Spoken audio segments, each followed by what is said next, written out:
Salut à tous, de retour après une semaine d'absence, parce que la dernière vidéo que j'ai faite c'était samedi soir dernier à la mi-temps du match PSG, où j'étais déjà fatigué et j'étais parti me coucher une demi-heure avant la fin du match, c'est pour ça que j'avais fait le débrief à la mi-temps.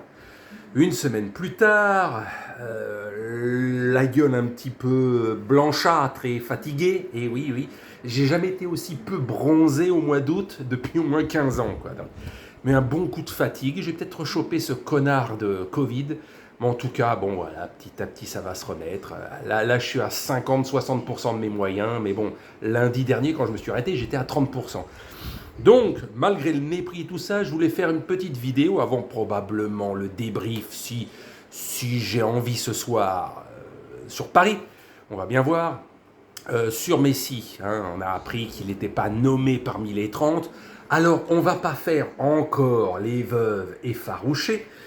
Alors que la saison dernière, on a été nombreux, dont moi le premier, évidemment, à s'apercevoir que Messi, c'était pas le vrai Messi. Il était lui-même à 50% de ses moyens mentaux, physiques et tout ce que vous voulez. Le mec, il marque une dizaine de buts, toutes compétitions confondues, alors que d'habitude, il en marque 40 par saison minimum, si c'est pas 50. Et après, on était là. Certains se satisfaisaient de ce Messi-là. Évidemment, dès le début de cette saison-ci, on voit que c'est pas le même. Et donc, s'ils se satisfaisaient d'un demi-Messi, ils se rendent bien compte que celui de cette saison, il est plus proche de la réalité du vrai joueur Messi, même s'il a 35 ans et qu'il court plus comme quand il en avait entre 25 et 30, justement. Mais bref, moi, je trouve pas ça scandaleux qu'il soit pas parmi les 30. Il aurait pu y être par son prestige, par son nom. Mais finir dans le top 10, c'est clair que la saison dernière, il n'a absolument pas sa place dans le top 10 des meilleurs joueurs de la planète, Messi. Alors voilà, juste pour l'ensemble de sa carrière, même si c'est une saison à moitié foirée, etc., ce qui était le cas, il aurait pu être nommé parmi les 30, mais il aurait peut-être fini autour de la 20-25e place. Alors peut-être c'était mieux de ne pas le mettre du tout pour pas avoir l'offense de mettre un joueur tel que Messi autour de la 20e ou 25e place, autant qu'il ne soit pas nommé.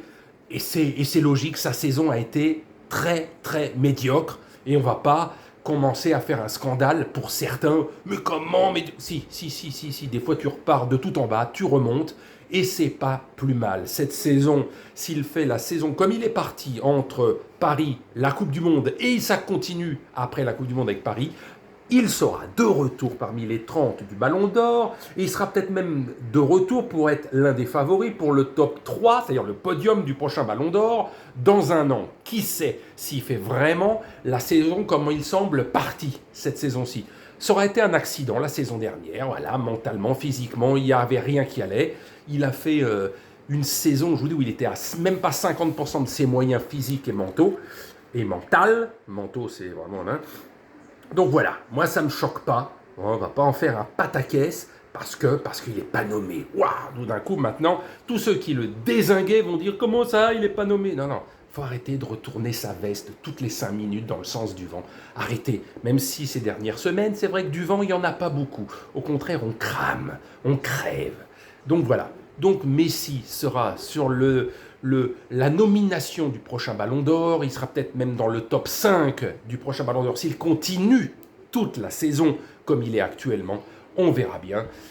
Moi, cette saison, autant qu'il y soit pas, que finir 20 ou 25e, c'est pas plus mal. C'est peut-être même plus respectueux pour lui. Voilà, allez, salut.